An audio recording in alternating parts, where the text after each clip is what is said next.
மாடி இந்த பாத்திரம்லாம் தேய்ச்சி வச்சிட்டியாமா? நான் தேய்ச்சிட்டேன். அப்புறம் இந்த பாத்ரூம்ல குழா சரியில்லை போல இருக்கு, தண்ணி வரல. அதனால அந்த கிச்சன் குழால தண்ணியை பிடிச்சி ஒரு 2 குடம் கொண்டு வந்து இங்க ஊத்துமா. சரிங்க. போ 2 குடம் எடுத்துட்டு வா போதும்.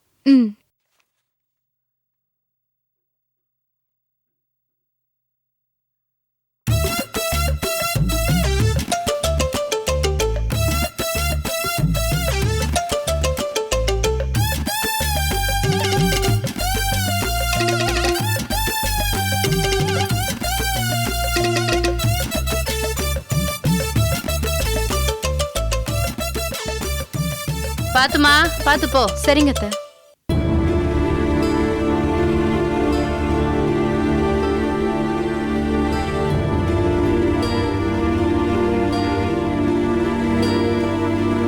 பத்தலன்னா இன்னொரு குடம் பிடிச்சி ஊத்துமா.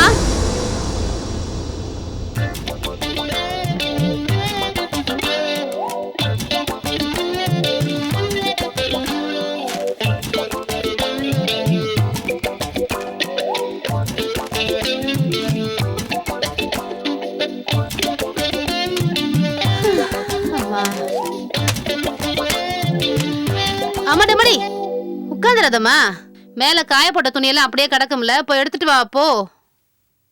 சரிங்க. போ.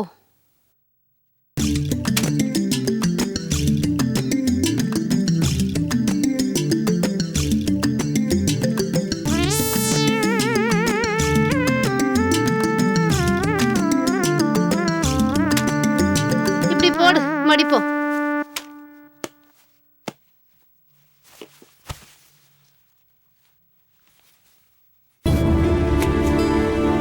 எடுத்து மடி மடி.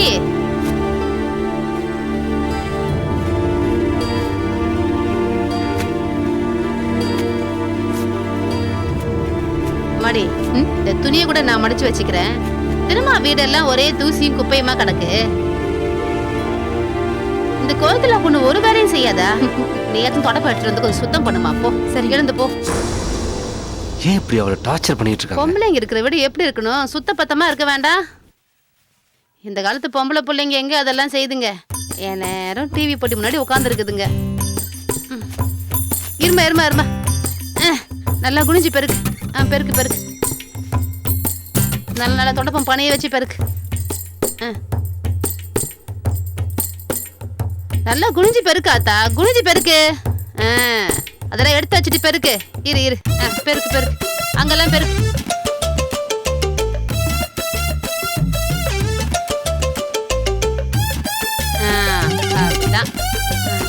நல்லா குனிஞ்சு அழுத்தி பெருக்கு, அப்பதான் குப்பையெல்லாம் போகும்.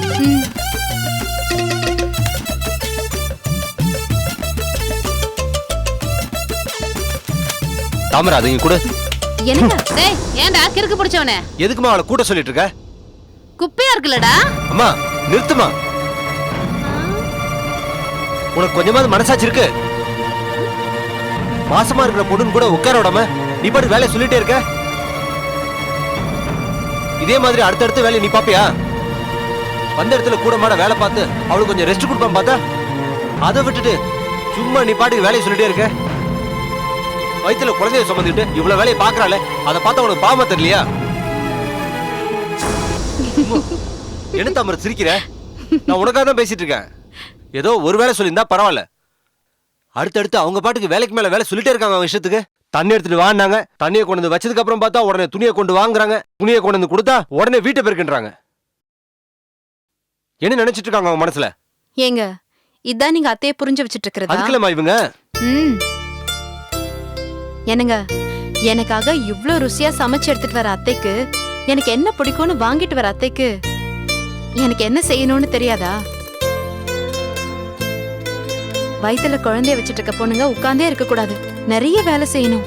அப்பதான் பிரசவம் சுகப்பிரசவமா நடக்கும். அந்த காலத்து பொம்பளைங்க எல்லாம் வீட்டு வேலை வயல் வேலைன்னு நிற மாசம் வரைக்கும் வேலை செஞ்சுக்கிட்டே இருப்பாங்க. அதனால ஆஸ்பத்திரிக்கு கூட போகாம குழந்தை பெத்துப்பாங்க.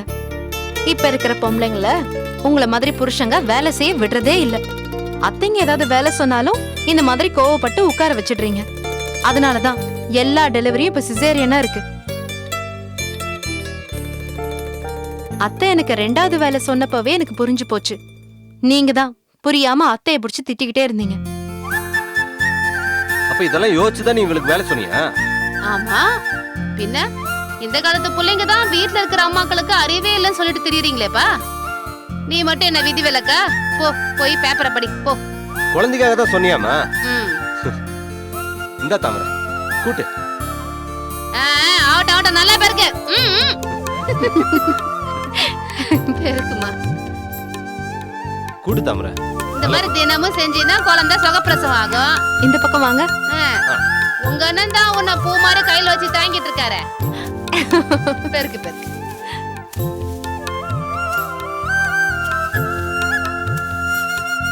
தாமரை கூடு, போதும் போதும் தாமரை. பரவாயில்லைங்க. நீ அப்புறம் கூட்டிக்கலாம், நான் பாத்துக்கிறேன். நீ உட்காரு.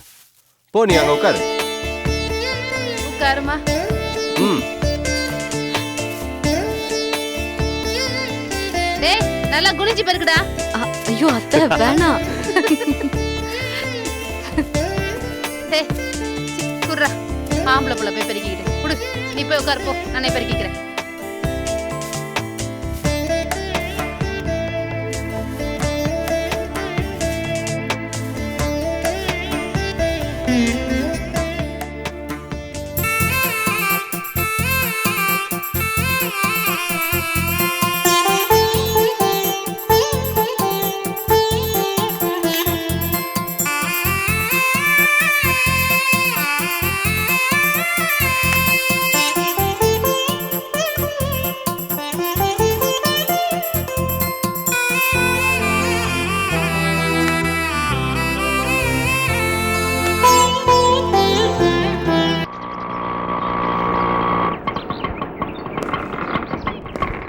இருங்க வர.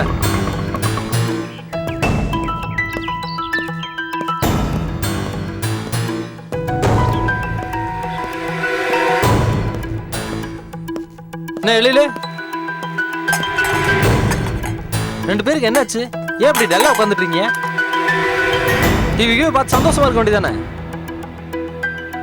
இல்ல மாப்பிள்ள, தாமரை இருந்தா இந்த வீடு எவ்வளவு சந்தோஷமா இருக்கும் தெரியுமா? எல்லாரும் வேலை செஞ்சுக்கிட்டே சிரிச்சுட்டு சந்தோஷமா இருப்போம். யாரையும் சும்மா உட்கார விடாது. யாராவது சோகமா இருந்தாலும் தாமரைக்கு பிடிக்காது. தாமரை போனதுல இருந்தே இந்த வீட்டோட சந்தோஷமே போயிடுச்சு மாப்பிள்ள. டிவி போட்டியை பார்க்கறது கூட மனசுக்கு சந்தோஷம் வேணும்ல. அதான் இப்படியே உட்காந்துட்டு தான் எல்லாம் நல்லபடியா நடக்குமா? சில வீடுகளில் சில கருப்பாடுகள் இருக்கத்தான் செய்யும். அதெல்லாம் நினைச்சு கவலைப்பட்டு இருந்தா நம்ம உடம்பு தான் வீணா கெட்டு போயிடும். இன்னைக்கு உங்களை எங்கேயாவது வெளில கூட்டு போலாம் தான் நானும் ஆட்டோலாம் பிடிச்சிட்டு வந்திருக்கேன். வெளியில வேற இது வரைக்கும் நான் வெளில எங்கேயும் கூட்டு போனதில்லை. அப்படியே நீங்களும் வந்தீங்கன்னா சந்தோஷமா போயிட்டு வந்துடலாம். இல்ல மாப்பிள்ள, நீங்களும் எல்லிலும் போயிட்டு வாங்க, நான் வீட்டுல இருக்கேன். இந்த பாருங்க அத்தை, மத்தவங்க மாதிரிலாம் என்ன நினைக்காதீங்க. நான்லாம் எங்க அத்தையை வந்து தாய் மாதிரி நினைச்சிட்டு இருக்கேன். வாங்க பீச்சுக்கு போய் சுத்தி பார்த்துட்டு வரலாம். போலாம் வாமா, கூட்டம். அம்மா, அவர்தான் இவ்வளவு தூரம் சொல்றாருல்ல, நமக்கும் வீட்டுல போர் அடிக்குதுல்ல, போயிட்டு வந்துடலாம் வாமா. சரிடி, போலாம். போலான்றத கூட சந்தோஷமா சொல்ல மாட்டீங்களே அத்தை. மல்லிகா,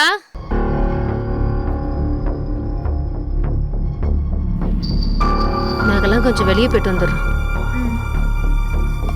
வீடெல்லாம் பத்திரமா பாத்துக்குங்க. பொருள்லாம் பத்திரம்.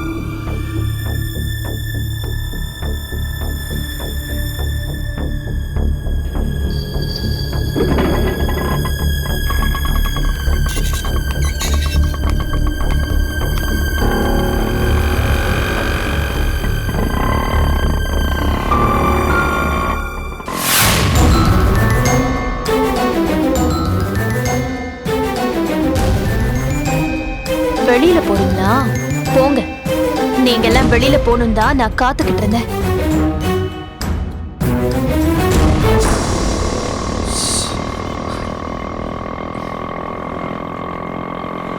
ஏன் பாஸ்? சொல்லுங்க சார். நம்ம ஊர் ஆட்டோல ஏசிலாம் கிடையாதா? அதெல்லாம் இல்லைங்க சார். இன்னமும் அந்த நாடு இப்படியே இருக்கு. துபாயில எல்லாம் எல்லா ஆட்டோலையும் ஏசி இருக்கும் தெரியுமா? அப்படியே குளு குளுன்னு இருக்கும். ஏசி இல்லாத ஆட்டோவே கிடையாது. இந்த ஊர்ல தான் இப்படி இருக்கு. ஏன் சார், நீங்க துபாயில இருந்தா வரீங்க? ஆமா பாஸ், துபாயில இருந்தா வந்திருக்கேன். துபாயில ஆட்டோலாம் இருக்கா சார்? என்ன எப்படி கேட்டீங்க? துபாயில ஆட்டோ இல்லாமலா? நிறைய ஆட்டோ இருக்கு. நானே 4-5 ஆட்டோ வச்சிருக்கேன். எல்லாம் நம்ம ஊர் தமிழ்நாட்டுக்காரங்க தான் ஓட்டிட்டு இருக்காங்க. ஆமா, உங்கள்கிட்ட பாஸ்போர்ட் இருக்கா? பாஸ்போர்ட் இல்லைங்களே சார். இல்லையா? முதல்ல பாஸ்போர்ட் எடுத்துவீங்க, நான் ஃபர்தரா போகும்போது உங்களை வந்து நான் துபாய் கூட்டு போறேன். நம்ம ஆட்டோ ஓட்டலாம். அங்கெல்லாம் ஆட்டோ ஓட்டுனீங்கன்னா சொந்தமா நீங்க இங்க வீடே வாங்கிடலாம். ஐயோ சரிங்க சார், நான் இந்த மாசத்துல பாஸ்போர்ட் எடுத்துடுறேன். பாஸ்போர்ட் வந்த உடனே கான்டாக்ட் பண்றதுக்கு உங்க நம்பர் கொஞ்சம் கொடுக்குறீங்களா? கண்டிப்பா என்னோட நம்பர் தரேன். ஐயோ அத்தை மறந்துட்டேன். நீங்க பணங்கன்னு வச்சிருக்கீங்களா? ஏன்னா என்கிட்ட எல்லாமே துபாய் பணமா இருக்கு. எதுக்கு மாப்பிள்ள பணம்? இல்ல பீச்சுக்கு போறோம், அங்க போனா அப்படி இப்படி ஏதாவது செலவாகும். அதுக்கு தான். ஏண்டி உங்க பவுஸ் தான் எனக்கு தெரியுமே. கையில பணம் இல்லைன்னு வீட்லயே சொல்லிருக்கலாம்ல, எடுத்துட்டு வந்திருப்பேன்ல. இப்படி பாதி வழியில சொன்னா எப்படி? அதுக்கு ஏமா இப்படி கோவப்படுற? பின்ன கோவப்படாம திரும்பி போய் எடுத்துக்கலாம், ஒன்றும் பிரச்சனை கிடையாது. பாரு, முதல்ல துபாய் பரணத்தை நிறுத்த சொல்லு. சகிக்கல. இன்னும் 4 நாள் இங்க இருந்தாங்கன்னா என் பொழப்பு சிரிப்பா சிரிச்சிடும். அண்ணே, மண்டே கொஞ்சம் வீட்டு பக்கம் திருப்புங்க, எனக்கு கொஞ்சம் வேலை இருக்கு. சரிங்கம்மா.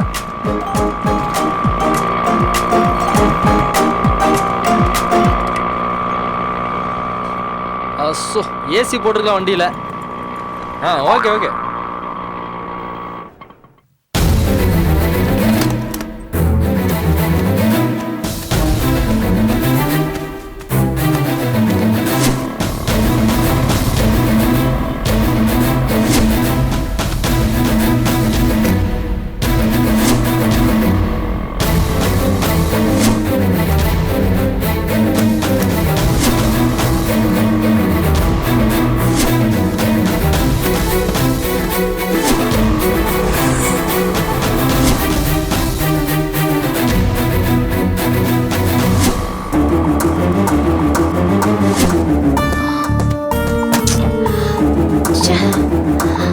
பாஸ்போர்ட் எங்க வச்சிருப்பாங்க?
சீக்கிரம் எடுத்துட்டு வாங்க, துபாய் பணத்தை மாத்தி தரேன்.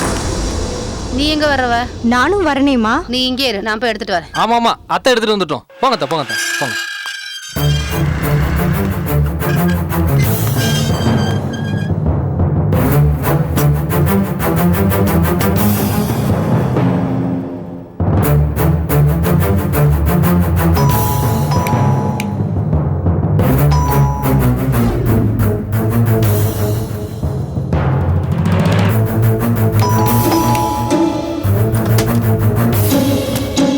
கதவை திறக்கிறதுக்கு இவ்வளவு நேரம்?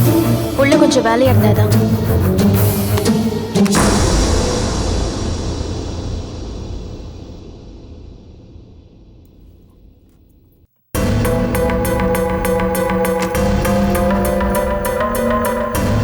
மாப்பிள்ள எனக்கு வந்து வாச்சார்.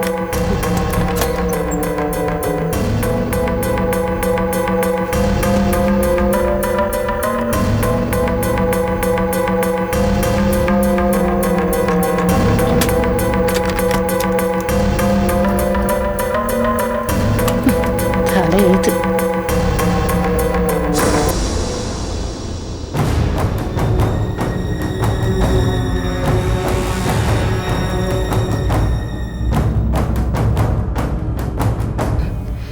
ஏன் இப்படி நின்று திரு திருன்னு முடிச்சிட்டு இருக்கிறா?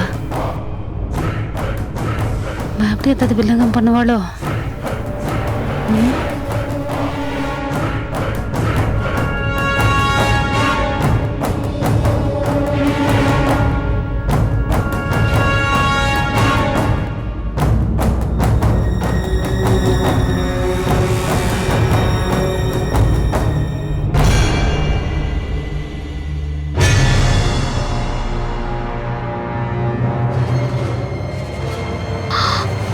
அப்பா, நல்ல வேளை ஏதோ சந்தேகம் வராததுனால தப்பிச்சிட்டோம், இல்லைன்னா மாட்டிருப்போம்.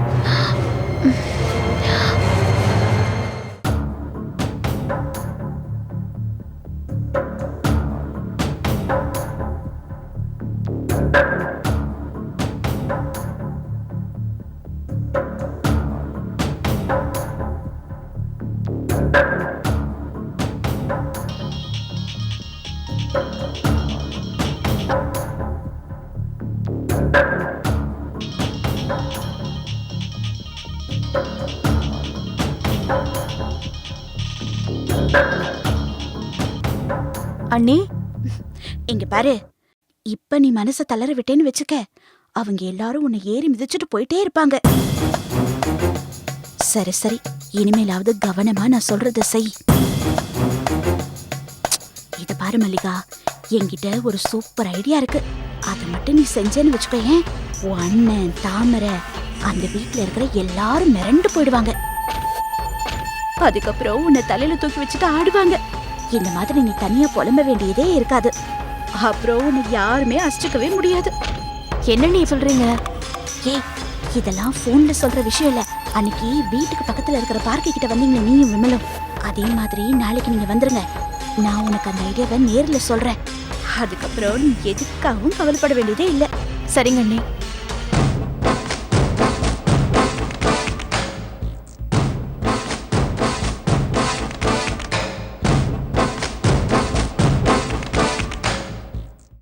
நம்ம மல்லிகா இது மாதிரி வேலை செய்கிற பிள்ளை கிடையாது. ஏன் இப்படி செஞ்சிச்சு? அதுக்கு இவ்வளோ சூதுவாதெல்லாம் தெரியாது. காரணம் இல்லாமல் கோவப்படும். அப்புறம் எதையுமே மனசில் வச்சுக்கிற தெரியாமல் பட்டு பட்டுன்னு பேசிட்டு போயிடும். எலியில் மல்லிகா இந்த அளவுக்கு இருக்குதுண்டா, அந்த அளவுக்கு எலியில் என்ன செஞ்சுருக்கோம்? மல்லிகாவை சின்ன பிள்ளையிலேருந்து பார்க்குறோம். என்னதான் எலில் மேலே வெறுப்பு இருந்தாலும் இப்படி ஒரு காரியத்தை திட்டம் போட்டு மல்லிகாவுக்கு செய்ய தெரியாத. இது மல்லிகாவா செஞ்சிச்சா இல்லை வேற யாராவது சொல்லி கொடுத்து செய்ய சொன்னாங்களா?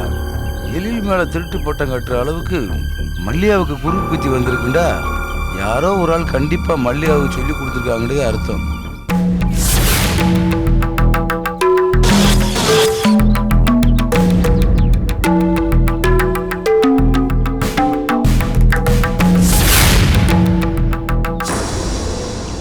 கோவிலா மாதிரி தெரியுது.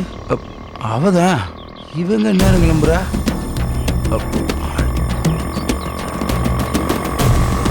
எங்க போறா திருத்தனமா?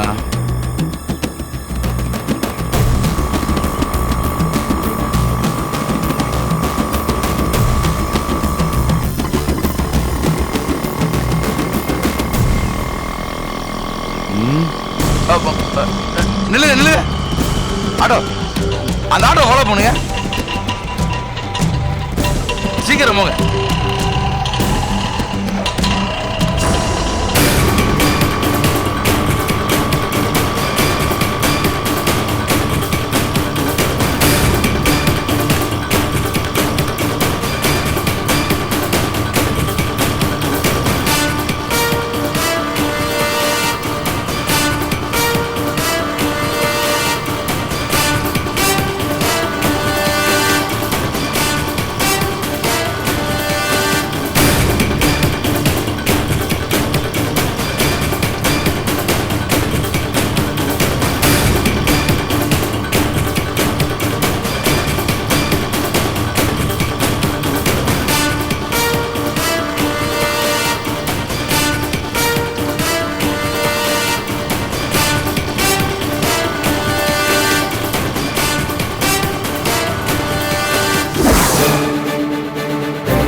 யாரோ ஒருத்தர் உங்ககிட்ட இருந்து பறிச்சுட்டு போறாங்க. அந்த எழிலும் எழில் புருஷனும் இந்த கம்பெனியை வச்சு அவங்க கடன் எல்லாம் அடைச்சு சந்தோஷமா வாழ போறாங்க.